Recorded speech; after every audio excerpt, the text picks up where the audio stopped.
Hello, everyone. My name is Michael Gibson. I am the creator of Norm Therapy, and today our story in our Norm Therapy session with Montez is about where he is right now versus where he's been. Today is our last session with Montez on a one-on-one basis, at least for this series. Now, we may be talking to Montez again in the future, and we may, share some anecdotal tales of what happened and where he is now and where he's going and what the successes and the losses that he's had. And what people are very keen to do in their own lives is they look at, their past in terms of bad or good or even sometimes ugly, instead of taking the totality of their past and using the wholeness of it as their past. And I think Montez is finally, he and his wife Bobby are finally seeing that it's the totality of your past that helps you decide where you are today. And that understanding of self, of today, can actually project you positively, negatively, or neutrally into the future. Now, a neutral existence in the future pretty much saying you're mediocre. I'll just leave that there. But if you want some dynamism or be dynamic in your life forward, then you'll want that your present be dynamic. So take the totality of everything. And the bad shapes you oftentimes more than the good because you learn from the bad. Good, you just accept it and go, yeah, that was great. I want to do that again. And you repeat it and you keep it going. But the bad, you have to think about, you have to ponder, you have to make adjustments and tweaks. You have to make sure people understand, as well as yourself, that you understand that whatever kind of behavior, whatever kind of circumstance you found yourself in that was bad has to be cessated or curtailed or stopped. This is very important that we look at our past objectively so we can project ourselves in our mind's eye as well as in our actual circumstance forward to a more productive future. And I think that's where we are. Most people wonder, what happened to my life? I'm so old now. I can't say and do and be the way I want it to be. But they don't realize that the potential to unlock their truest self is still within their grasp, no matter how bad. Unless, of course, they're a sociopath, which requires different kinds of treatment, or even a psychopath, which is untreatable by a norm therapist.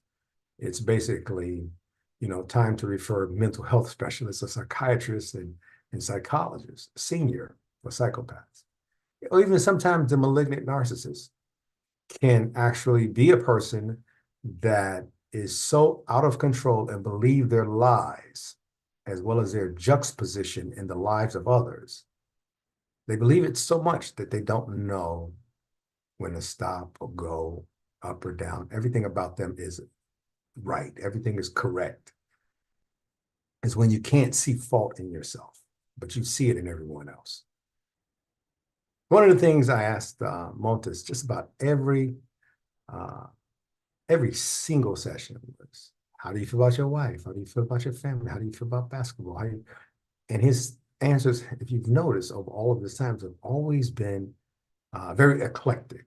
It's like good some days, bad some days, indifferent in other days. I see myself, excuse me, and it's terrible. I don't see me, blah, blah, blah, blah, blah. I see other people, they don't see me. I like them, I hate them, but it's never been, oh, I'm always right. And I don't care what people say, except for the first session we had, we talked about it. It's never been that again. And I have to applaud him for that because he is really taking inventory of himself, and nobody's perfect. And this is only 20 sessions. In real life, we would do 100 sessions.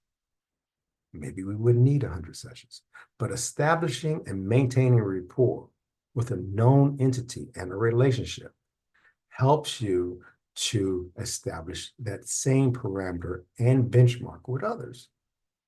That's very important. So our relationship has become a model, I hope, for Montez to be able to talk directly with people without wanting to rip their heads off, and then be able to talk directly, have them talk directly to him, and make sure that he's absorbing what they're saying. He don't even have to agree with them, but he's listening to it.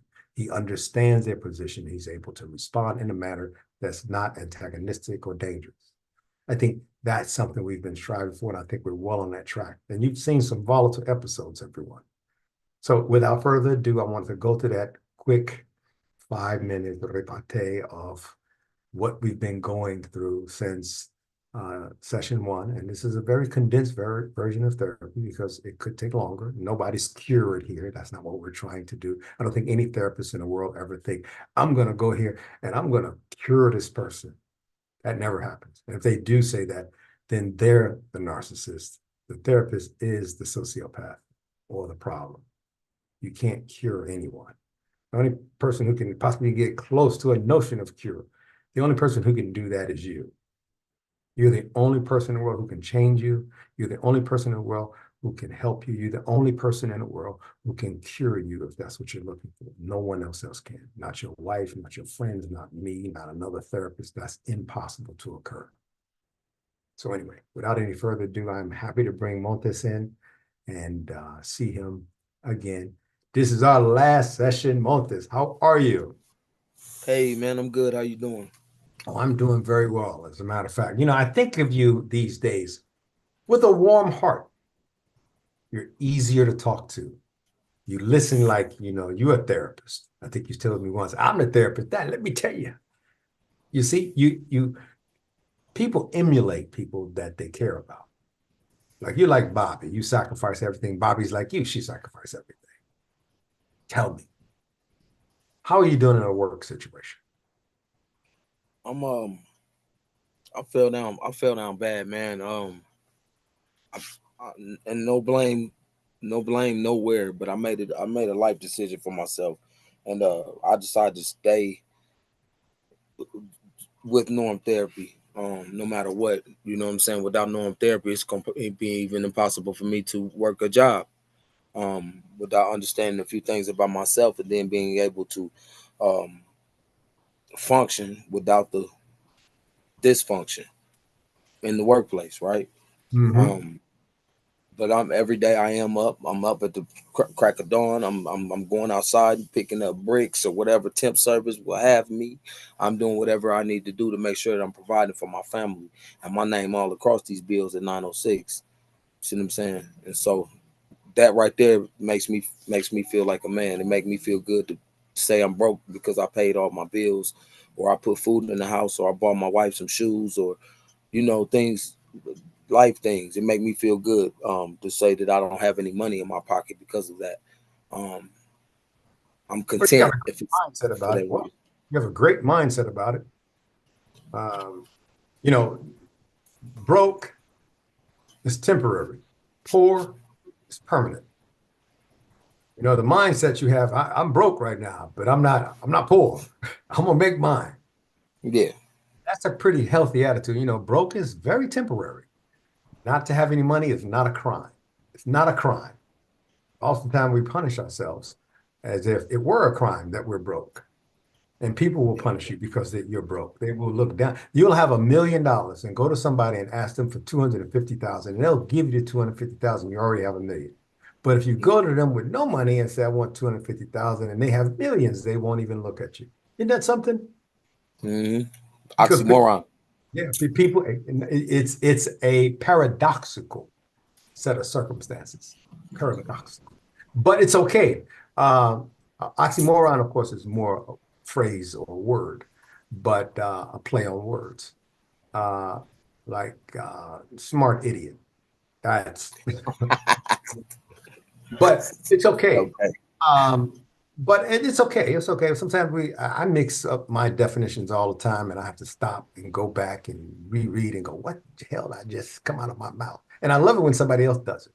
But it's okay that you're a man and you can do that now. You can make a mistake, own up to it, and move on. Well, most people stop at that mistake and dwell on it till the time they have to, till it boil up to the surface so well and so hot that they have to burst it out and hurt somebody with their mistake. You don't do that anymore. You really don't. You're a little bit defensive every now and then, but that's human. That is damn human. You shouldn't be, but that's human. You'll see people do it all the time. I do it sometimes, especially when it comes to my craft and my work. I get a little defensive every now and then because I want things done exactly my way. So I get defensive about it, and I know that. But I'm only doing it because you're defending the honor of integrity of what you're doing, or you're defending your life. Those are the only two things I'll ever defend. I won't defend anything else. If it's about my life or the lives of the people around me that I care about, I'll defend that. If it's Yeah. about, of course, my honor and integrity versus the honor and integrity of the people around me, of course, I'll defend that. But other than that, nothing else is worthy of defending. All you're doing is wasting breath. How are you going to tell a person how to feel about something they already feel the opposite? No, you don't. I don't care if you blah blah blah. And don't you do this and don't you do this. But this whole reason you're even arguing or talking or sharing with them, the whole reason is why? Because they feel a different way than you. So how are you going to change them? Would it help to argue with them? No. Would it help to be pissed off? No. Does it help to do anything? No. Let them be themselves. Let the situation cure itself and just calm down and let it happen. And I'm seeing you do that now. You're doing it more often than not. That's amazing. That is truly an amazing feat that you've been able to kind of get to know yourself for. So if there's a World War III tomorrow, what would you want? Let's say they drafted you. What would you want to be? I try to be the best that I can be. I want to be the baddest there is. Okay. Well, Yeah. now I'm I, talking, what does that look like? that look like you. Okay, so special forces is something you would Yeah. consider. Yeah. You know, Yeah. if you went to a World War III, they might call you. 40, yeah, you might get called. I know. If you do anything less than the most difficult thing, which special forces is quite difficult. There's nothing simple about it. As hard as training was, I mean, it was hard. Every day you woke up thinking, okay, they're trying to kill me. They're trying to hurt me. They're trying to maim me. They want to make me quit. They want to test me to my limits and then push me beyond that. That's what they want to do. And they did it consistently every single day. And training became so diverse and different, and you learn something new and profound. And you sit there and you go, I know the declination constant for North Carolina in this particular location is 3 degrees.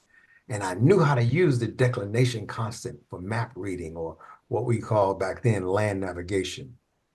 I knew what that declination constant was. I knew what mils were instead of degrees, 6,400 mils versus 360 degrees, and how that was calculable on a scale to find a more precise direction. I knew how to offset it and use the magnetic poles of the North and South Pole to position myself. So I knew exactly where I was on the ground based on that declination constant. And I just brought that up as a random thought. Mm. We learn something new every single day. And even a lot of people knew a lot of those things that we were being taught, but no one ever put them all together for us in one particular kind of knowledge. And the knowledge of survival, the knowledge of helping people, the knowledge of hurting people, the knowledge of blowing things up, and the knowledge of taking a force of 12 men, very well trained, highly trained men, into an environment against oftentimes thousands, and and win that argument on the ground. So if I were you or anybody out there listening, it's even with education the same thing. Pick the hardest subject, the hardest discipline possible. Because if it's hard, it's going to pay the most, number one. And number two, very few people are going to be competitive with you. And number three, once you have mastered that thing that was so damn hard, anything else in life is gravy. You won't even look at it as difficult. It'll just be the next thing you got to do instead of, oh my God.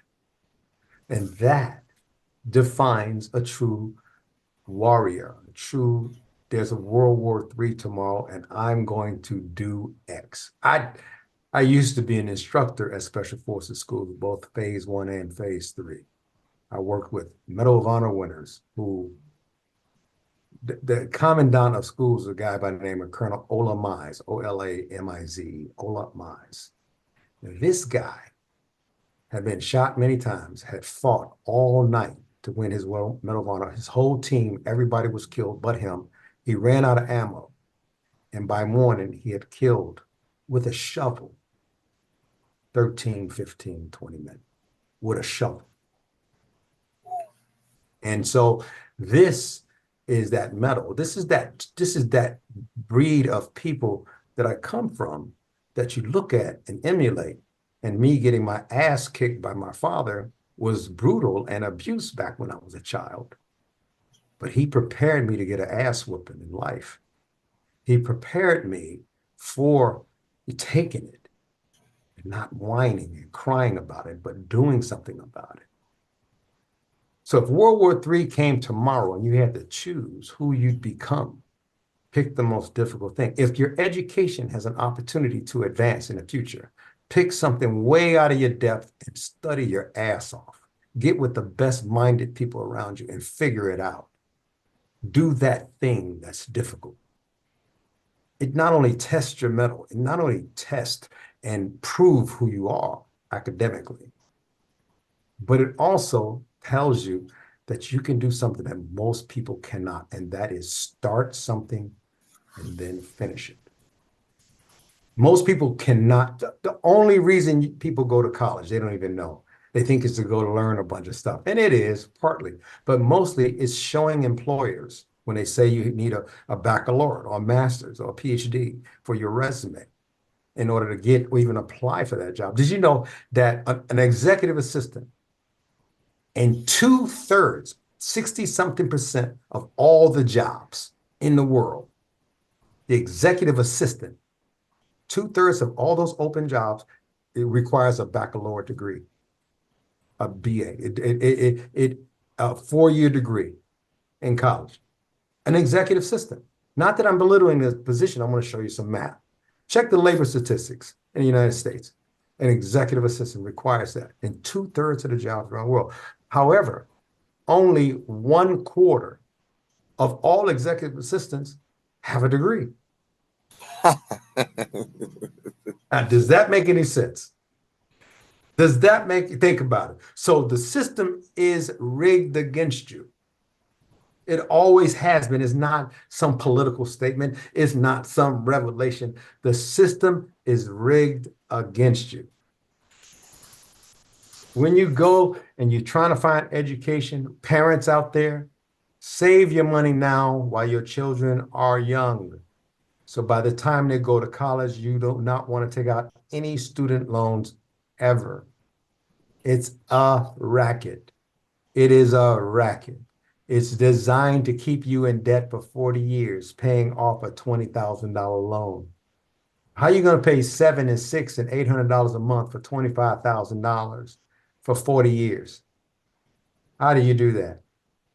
And then you go make a payment of $800 and maybe $70 or $80 go towards your principal, and the other $690 go for your interest. So you spend the rest of your life paying interest for that money to educate your children to what? To be broke and oftentimes poor-minded when they get out of college because they have so much debt, and so do you, saddled with debt, and you find yourself in a circumstance where you wish you shoulda, woulda, coulda listened to me now. You may have 15-year-olds or 13-year-olds or 8-year-olds now. You put that money aside now. You put it in a college trust fund where you cannot touch it. So when it's time to say, here's your $4,000 or $8,000 a month you need to go to school, it's already in the bank and you're already paying for it now.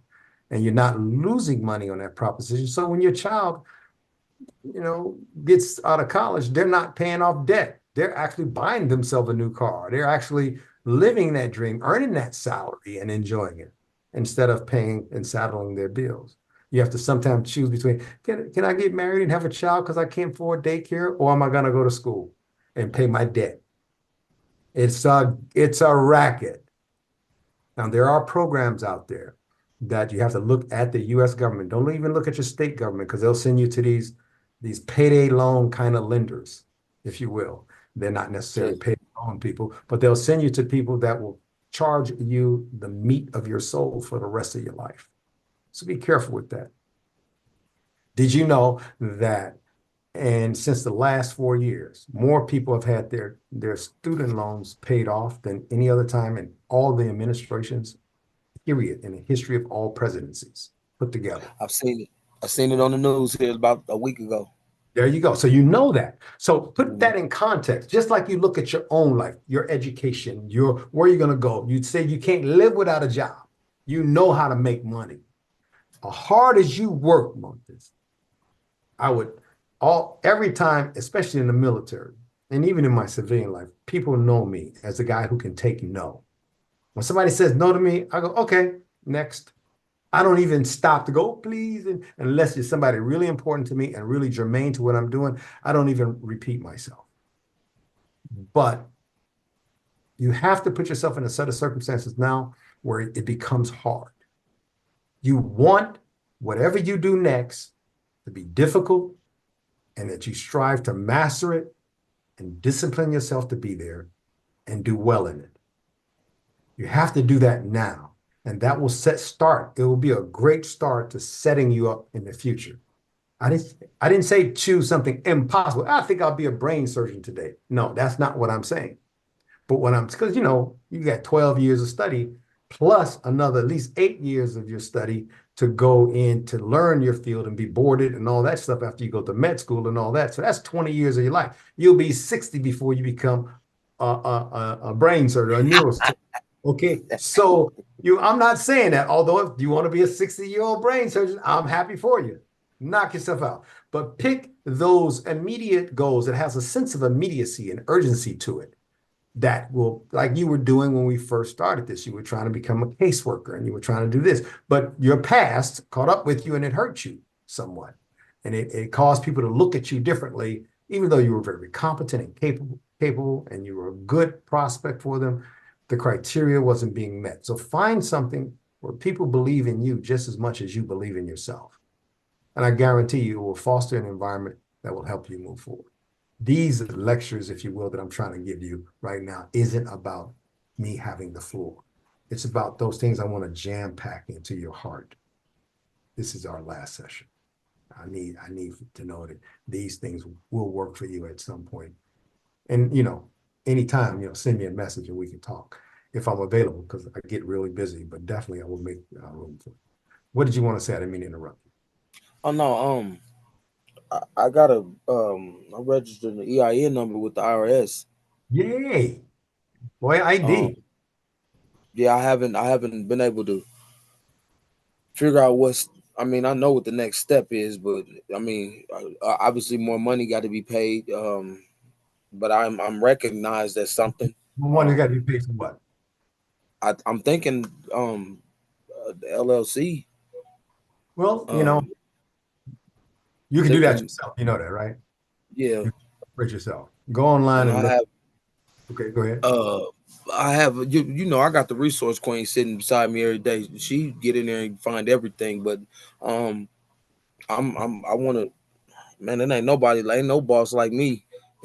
You know what I'm saying? I want to, I want my own, and I came to this city, man, and I put a stamp on it, like anywhere around this city, and then I think I can do it here. This is Chocolate City here, man, and there's so many opportunities, and I'm involved with so many different urban leagues and different types of groups, and I go to church every Sunday. I try to align myself with something stronger or bigger than me, and push forward. I mean, I have my days in every way imaginable. I have my days, you know what I'm This saying? is a But productive talk, brother. I listen.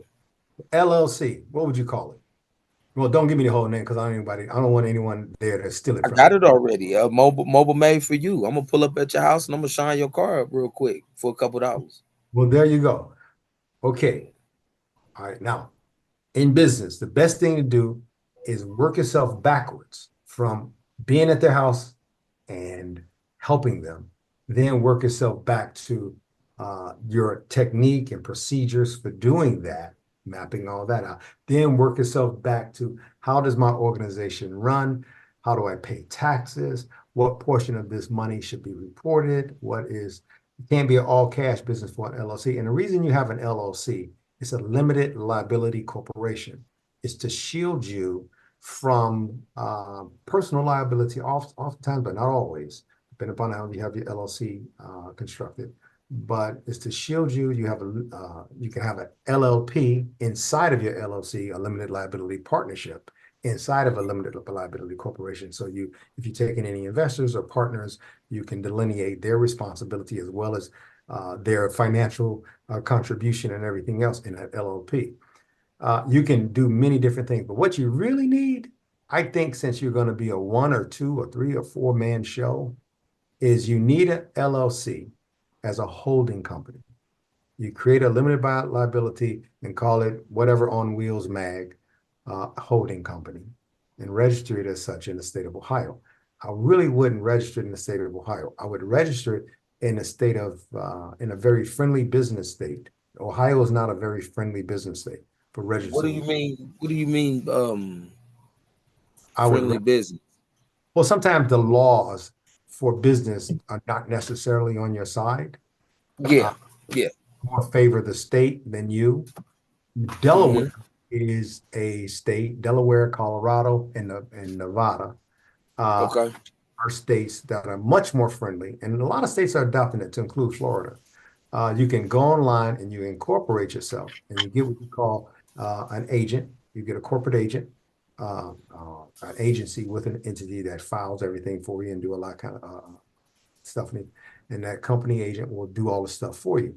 But then you have a more business friendly setup. And all you need to do now is apply for a business license with that corporation in the state of Ohio. And that Okay. gives you a little bit more. You still have to comply with the laws in Ohio and laws in period, or laws, period. That's not getting around it. It's having more friendly laws that govern how you do business. And so you may want to look into that before you decide to register anywhere your corporation. That's very important, you know, how you set up, because it's going to follow you the rest of your entire life, insofar as that company, because all a corporation is, or limited liability partnership, or LLP, or an Inc., or LTD, a limited, all of these different type of corporations are just one thing, but they're different. They're one thing. They're perpetual existing entities that you create to take the place of you. You create a company to take the place of a human, not to take your job, but to absorb the hits from society and comply with the law and create business planning and structure. The corporation does that, and it's not liable necessarily on you unless you're not indemnified or unless you're just not that good at what you do and you're saying and doing things that people will take you to court over and sue you over. So, Hmm. so you want to be careful with that. And you want to look at a state that's friendlier to you, the corporation, not Montez, but to your corporation and its employees and owners. You want to look for a state to incorporate yourself for that. And you can read up on it. You can take a day and read up on Nevada, read up on, I prefer Delaware. Delaware. Norm Therapy Inc. is a Delaware corporation. It is. It's a Delaware corporation. I went Inc. Why did I go Inc. versus LLC or LLP or anything else? Inc means incorporated, correct? Correct. Absolutely. Why did I do that?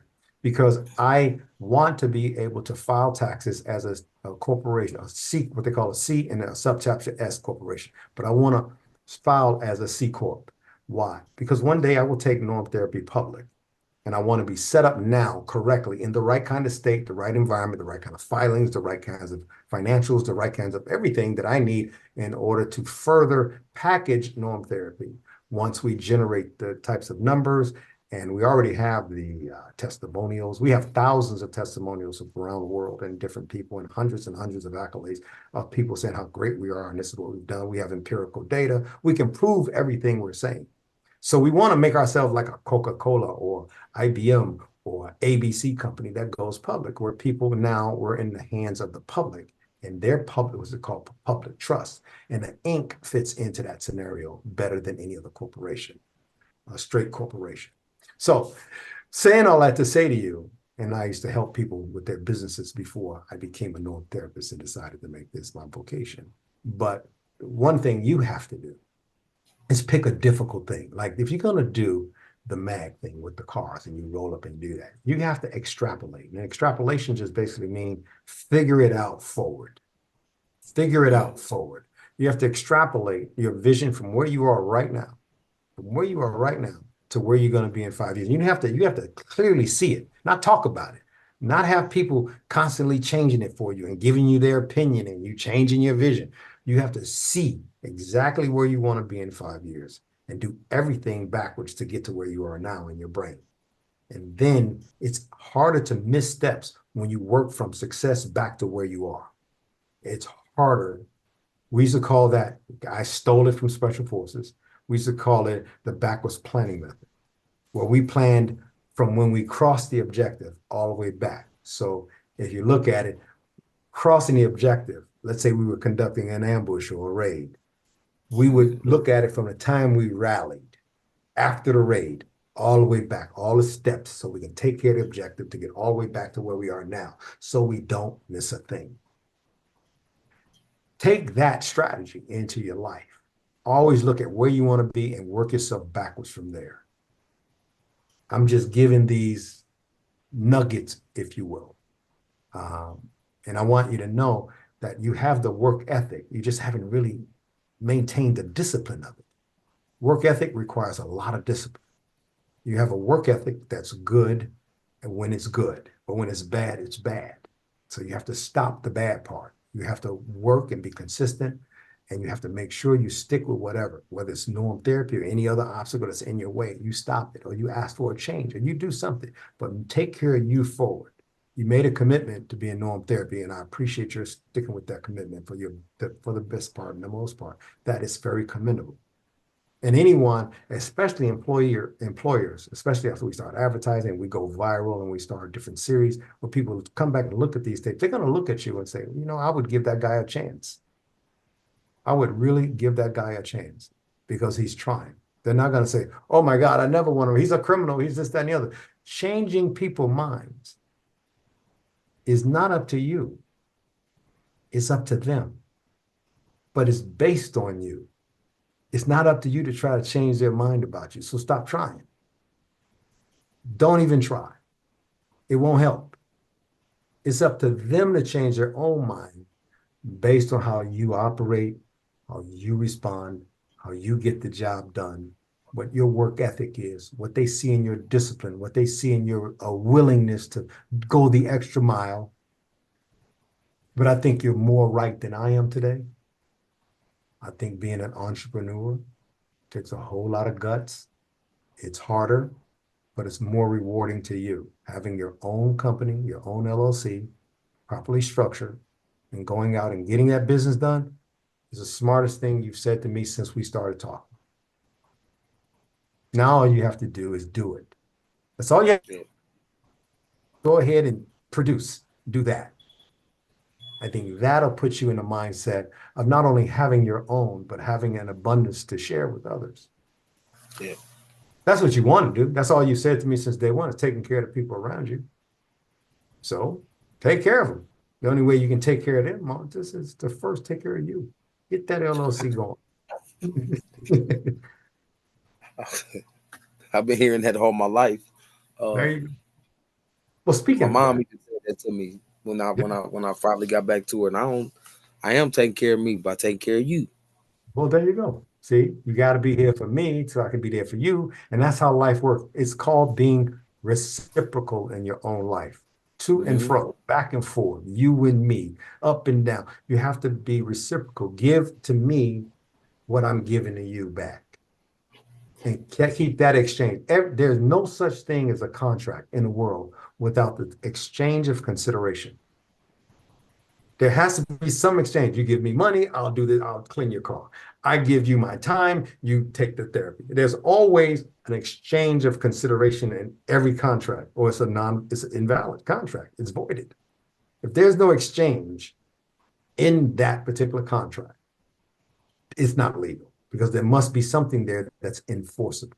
So when you make a contract to go do somebody's car, you do it well, and they give you money for it, and that exchange of consideration works for you.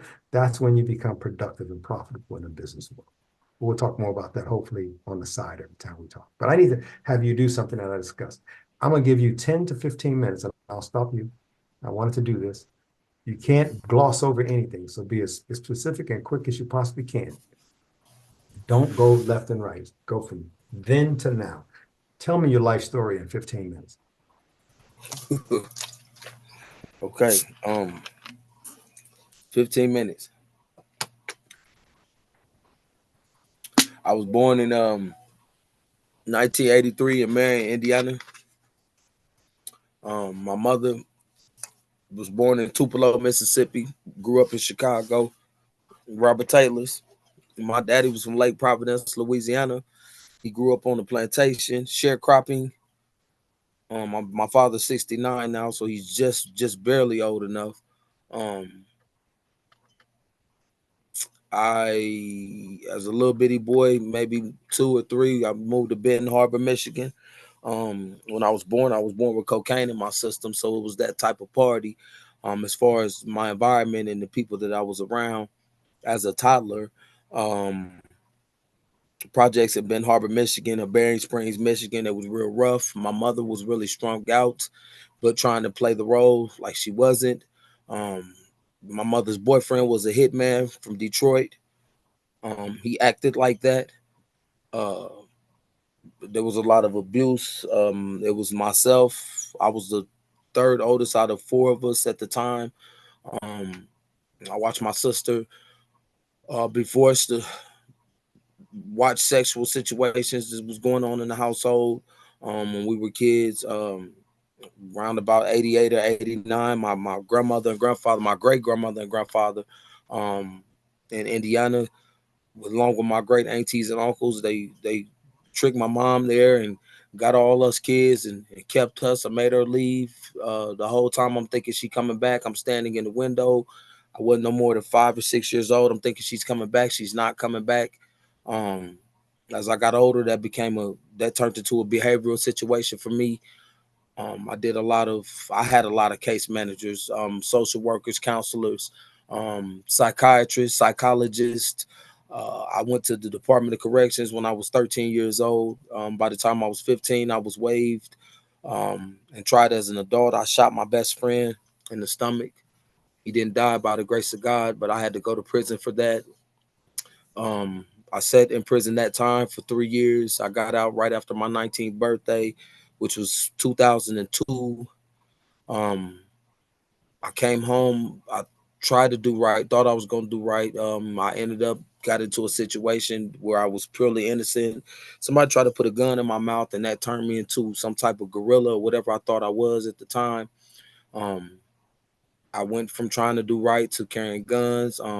I got heavy into selling drugs and stuff like that. So heavy that I went to Illinois beneath the cloth of a basketball, because that's what we really did. We wouldn't play ball everywhere. That basketball always brought us everything we was looking for in the way of making money, networking, connecting with people. And me and my brother at 19 and 21 years old, we would drive around the country with a basketball from Florida all the way down to Kansas and Oklahoma. And I found my way to East St. Louis while my brother was playing ball in college. I was in school selling cocaine. I ended up getting indicted with 16 people in that state. I got 10 years. I did 6 of that 10 in the state of Illinois. Chicago was very rough, some of the most roughest prisons in the country in that state. As a kid, my best friend was a murderer. Was never getting out again. 50, 60 years left to do on top of the 30 or 40 he had done. Um, while I was involved with gangs and stuff like that, this best friend, he was connected to the people that I was calling myself representing. A lot of people are like that in the city of Chicago. I had to learn another way while I was in prison, so I stopped fighting for a minute and I turned into a prison scholar. I was in newspapers for my education. I was really wasn't even treated the same way as most inmates because I was a part of the administrative situation from day to day. I was an inmate working amongst people in suit and ties, and I got to rub elbows and do things of that nature that had me on news stations down in Southern Illinois and in newspapers and things like that. So education was a real big thing to me every time I go to prison. After I get past all the garbage and decide I want to act right, I got out of prison in 2008 at 25. Um, I seen my mama for the first time in 27, 28 years. No, 24 years. I got up there with her in Madison, Wisconsin. My mom was back smoking cocaine. I had three younger brothers and one more little sister, baby sister, which make a total of 8 of us. And I thought that I could come up there and try to hurry and change some things. All I wanted to do was get my mom a house and go back to Indiana. And the way I went about doing it is I wouldn't rob somebody and somebody had to get tied up and things like that. And so I caught a kidnapping and armed robbery. I got 23 years sentence in that state, in the state of Wisconsin, which is one of the worst states to go to prison in. Um, I sat 10 years out of the 23 that I was supposed to sit. I was only supposed to sit 8. But I was getting in trouble. I caught a couple jailhouse cases and stuff like that. But I came home with 15 years of parole in 2016. When I came home, the first thing I did was got a job. I never had a job before. I never had a bank account. I didn't know how to drive. In about 4 months, I learned I got all those things in one whop. Um, just like that, I pulled off the lot. Uh, for $700 and maybe a half ounce of weed, and man, and I had a nice car, and I didn't even know how to drive it, but it was mine, and I worked for it, and I got into a relationship with a woman, and then we started having relationship problems like me and Bobby have had. Only I was playing games, and I really didn't love her. I was just waiting on Bobby to start acting right, so I could finally meet her. I met her while I was in prison, and she was in prison. We were pen pals. And I came home from prison and I was serious about whatever I said to her in those letters, and we ain't never lost Did you say, contact. expand on that? Um, What are some of the things you said in those letters? um, well, in the beginning, initially, man, I was a hustler. Even in prison, like I didn't have nothing to nobody, and I know I got to eat every day, or I wanted, whatever I wanted while I was there, and so I would write women, and I would talk to them, and I would try to appeal to whatever side that whoever was lacking in their life. You Mhm. understand? And Of course. I used to go in newspapers and look at the court proceedings and get all the people's information. I'll just up and write a letter, or I'll call like I will, like it was an accident, just to kick the conversation off so I could get money. And so I would try to trick Bobby, but I could not trick Bobby because Bobby was trying to trick me too. And so we were doing this with each other, and we were Gaming each smart. other. Yeah, and I think that appealed to me. But I used to. She told me about her life and what she came from and the things that she took. She participated in and And endured. I knew her before I even knew her body. Before I knew her mind. I we wrote letters. I never seen her, never touched her, never had been to Ohio before, and I was 9 hours away, and so um, it was a different type of introduction, different type of vibe, different type of bond. Around 2020, I ended up breaking off an engagement I had with a lady up north, and I found my way to Ohio with Bobby, and I got here, man, and I thought I was doing some pretty nifty things, but I really wasn't. I got here and I started experiencing life just a little bit. My experience was more intense. The things that the feelings that I felt about, just driving through the mountains in Kentucky, or going fishing, or going to somewhere, a gun range or something, and shooting a gun without the trouble that comes behind it. Life was it just felt different. We had some pretty big positions in the city in the way of housing. My wife was a property manager, and she managed like 3 properties at once. So that means I was the lead groundsman over like 3 properties at one time, crisscrossing the city. A lot of money, a lot of good legal money was made. I went to a lot of places, seen a lot of things, and then trouble just hit us about 2 years ago, and I ended up going to jail, and I was in jail for like 18 Who hit months. us? I got in trouble. Which is it? Well, I say trouble hit us because we both went individually and together. We went through something. She went through something alone, while I had to be in jail. So yeah, it hit us, but individually it hit me. I wasn't supposed to be in Ohio, as I said before. I was on parole, and when you're on parole in any state in America, you are not allowed to leave the state lines. Um, at least through the Midwest, because I've been to prison through the Midwest. And so I got in trouble for that. I didn't catch any cases. The things that I used to do, selling drugs or gang banging or any of that type of stuff, I don't do that no more. You know what I'm saying? I start having bills to pay. I started having to keep up with my finances the right way so that I wasn't broke or, grown man stuff. I had to, and so I ended up going to jail, and I sat for a little while because they wanted to send me back for the other 15 years, and for nothing literally besides leaving the state. And when I came back, I didn't have the same home anymore. We had got a house, and there were other occupants in the home because of hard times or whatever, and things just was really really really rough. I couldn't find work like I thought I was going to, and I thought I was going to go get contracts that I had before, washing cars and stuff like that. And I was getting 35, $4,500 contracts every week. You know what I'm saying? And so we talking about $10,000, $12,000 a month washing cars. And so I didn't have that same base no more. And then I met you. And then I probably cussed you out a couple times. And then you probably police I, probably I have came a few times.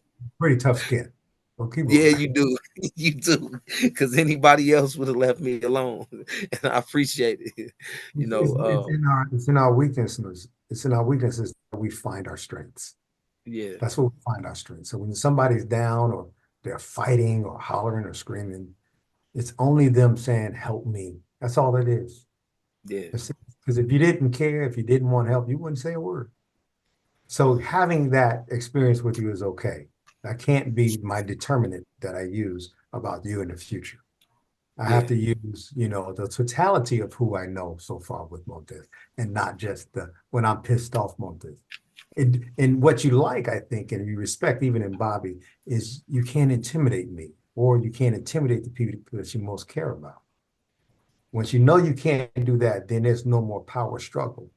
You're not right. looking to control them or be in control or power of them or having them see things your way. You don't have to do that anymore because there's no power struggle. You're not trying to change them. They're not intimidated by you. As a matter of fact, they want your guidance. They need your support. They need you to listen to them. They need to be listened to. You know that now that you didn't really practice before, but you know that now, and I like that. Uh, one of the things I want to tell you about your past, it's a bitch. I did tell you that one of my friends who was a really strong brother, really strong brother in Atlanta, he watches the show. And I don't want to mention names and stuff like that now, but he's a very successful guy. And he says, man, whenever I have a bad day, I just go look at one of the tape with Montez and say, I don't have it that bad. This brother has it bad. And he's always trying to do good from it. See, that's what's good about you.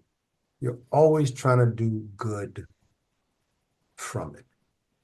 Even if you say, I'm getting mine, I'm do this, I'm gonna do what I gotta do. We now know that doesn't mean that you're gonna violate any more of the rules and regulations of your parole. We now know that that doesn't mean inclusive of anything. At least we hope that. And I know No, I do. you Okay. bet Did your bottom dollar.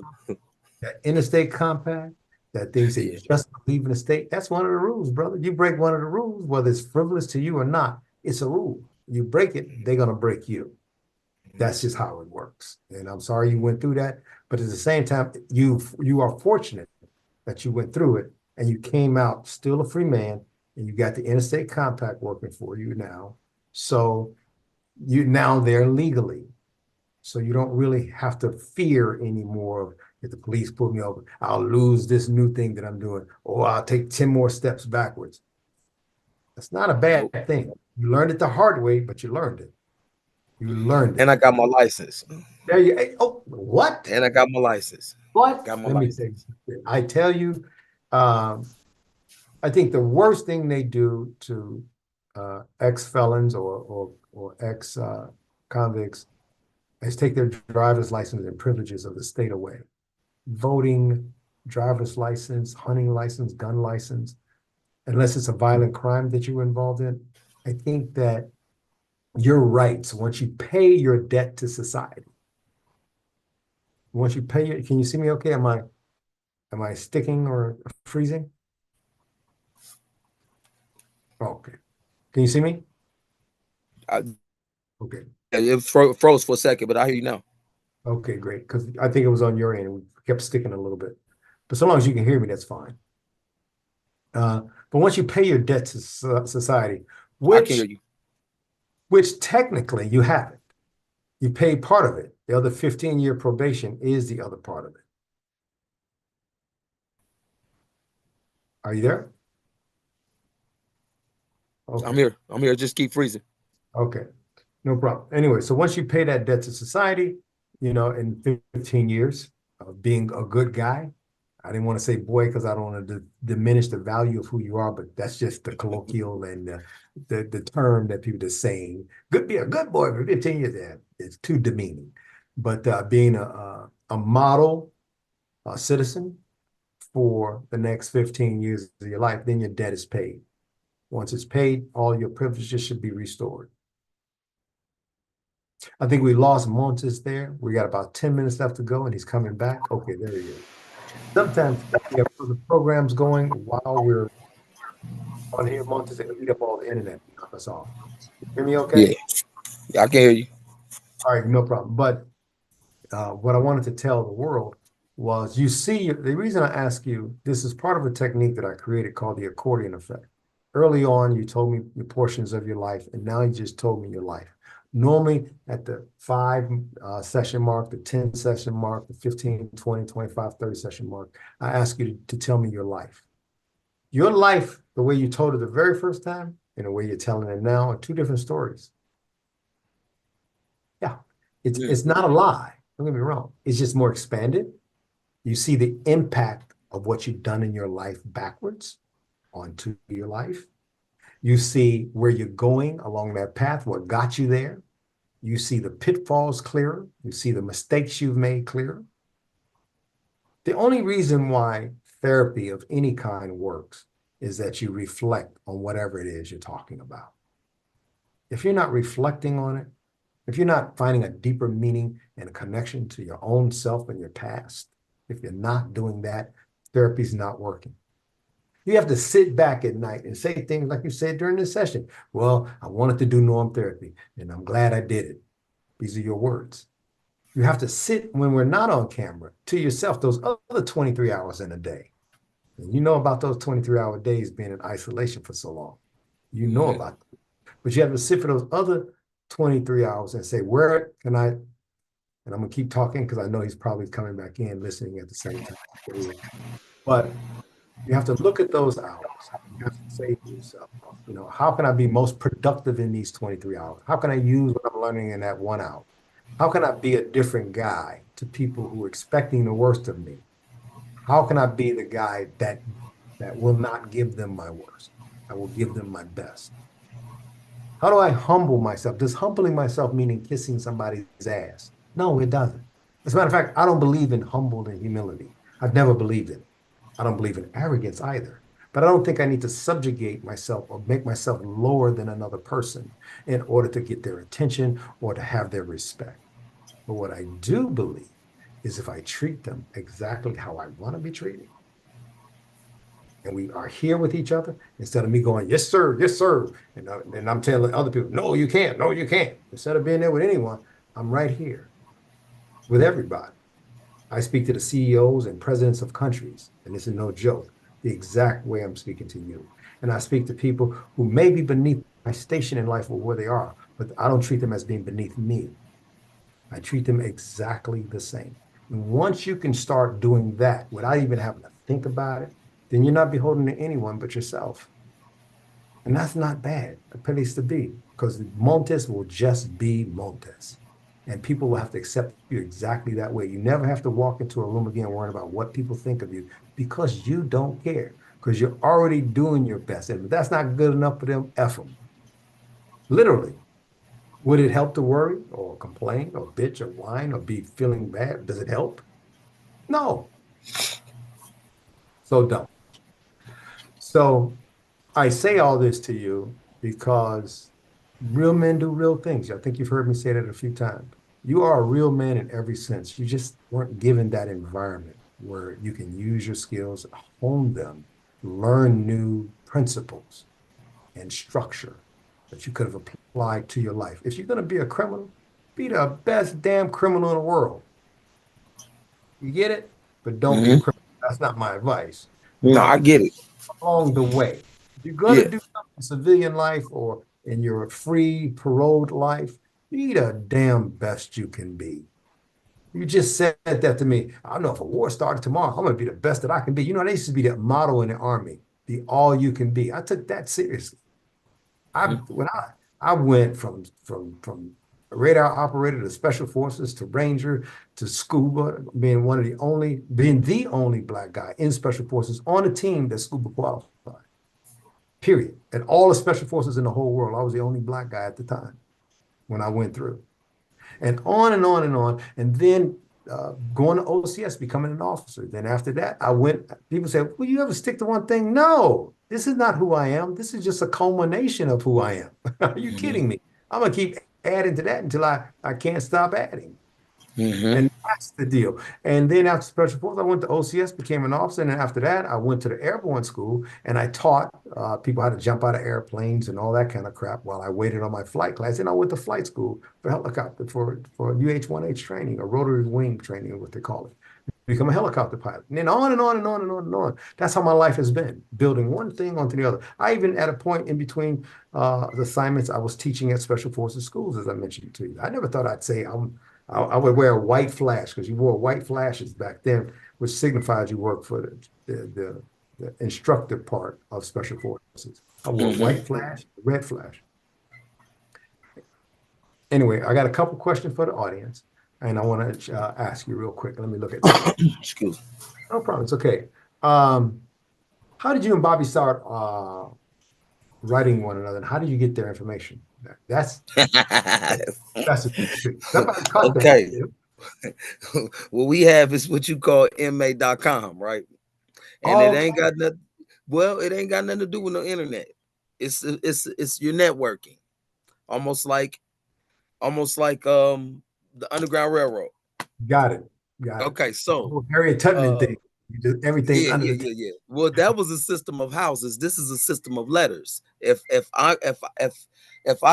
and you are cellmates and I'm writing a girl at a prison out in California or out in North Carolina, I'll simply be like, hey man, Mike, man, you wanna talk to her cellmate? Like, yeah, write a letter, put the letter in the envelope, send it on to them. They get the letter. Now she got my information. Now we got some pen pal. We got somebody to talk to. And that's how that works. And they also got catalogs. I could have got a mail order bride. I could have sold myself. I Anything. understand. I understand. You know what? I see that and I understand that. There's another. I want to ask you one more question before I close this out, and give me your most concise point of view. What is your biggest takeaway from this experience with norm therapy? Don't bite. Expand on that. Well, I don't have to always expound. I don't have to react. I don't have to say a lot of things. I can just act like I don't hear it to keep on moving. And that helps a lot for me. Big And, time. and, and you know, the best part about that is you act like you don't hear it. But there's another part to that, act like you don't hear it. Actually put it in your heart that it doesn't matter. Yeah. The rhetoric never matters. When something's rhetorical, it's not worth responding to. So You know, go ahead. somehow I knew that. I'm sorry. Somehow I knew that. I made it out of prison saying that to myself every morning. And no, I made it out of a 3-year segregation bid. If it don't matter, then I don't mind and I can keep going. I can move Yeah, on. okay, and I have a saying for that if you want to hear it. Yeah. Mind over matter. Yes. If if you don't if mind over matter, if you don't mind, it won't matter. Hmm. And that's important. So do yourself a favor and make sure you understand this for the rest of your life, brother. The takeaway is stop biting because somebody's pissing you off. So what? Matter of fact, when somebody pisses you off, that should just spur you and push you forward instead of backwards. And don't get caught up on somebody else's opinion of you, or when they say something bad to you or they critique you. Don't get caught up in it. Take the critique and keep moving. The less you take somebody's crap and not respond to it, the less they will do it or even try it because they know it doesn't work with you. So the less you respond to it, the less power you give them to hurt you. The more you respond to what you need to do, even about the same things they're discussing, and you share with yourself and create your own discipline, the better off for you. We'll talk more about that in our session on Sunday with Bobby and you, and that'll be our last session together. I've enjoyed this time with you. I really have, Montez. Even with some people in the audience and some staff, go, wow, and he disrespected you, and he did. Yeah, but that's normal. It's normal that he disrespects. It's normal that he finds himself in our meetings and he stands up for what he believes in. It's no, he may not be doing it the right way, but he's right. Stand up, get pissed off, and then calm yourself and work your way backwards out of that mess and make that your standard of how to operate. That's all we were doing. I tried to piss you off, by the way, and I did. Now I try to piss you off. It doesn't even work. How are you trying, Michael? Because you needed to see that you're bigger and better than the piss off, than the bite that you just said.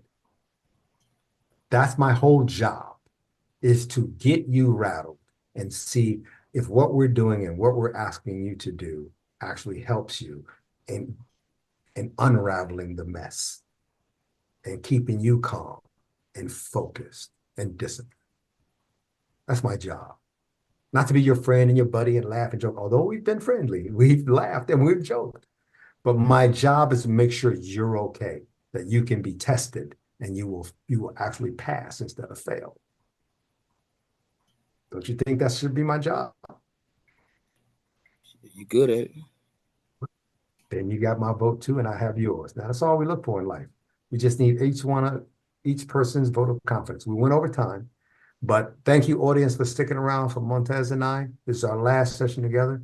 If you're out there, say something in the chat. Give them an applause for having made it through, and I thank you. And I look forward to talking to you this Sunday with your wife. Okay.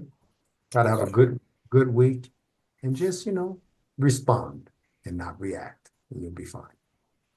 Talk to All you right. soon. All right, brother. Bye bye.